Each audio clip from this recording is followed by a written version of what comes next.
Syederalun Gubernur Aceh Nova Iriansyah masih belum sembuh dari virus corona meskipun telah menjalani isolasi mandiri selama 2 pekan.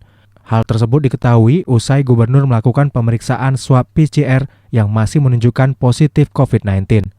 Berdasarkan hasil pemeriksaan medis tersebut, Gubernur Aceh Nova Iriansyah disarankan dokter untuk melanjutkan isolasi mandiri.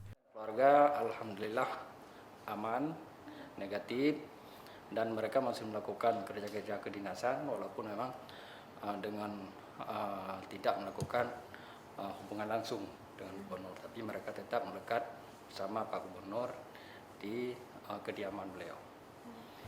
Kini tim dokter akan terus memantau perkembangan kondisi Gubernur dan akan kembali melakukan uji swab beberapa hari ke depan.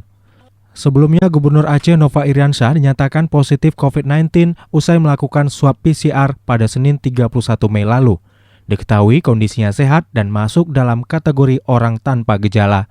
Dari Banda Aceh, Henry Serambi On TV.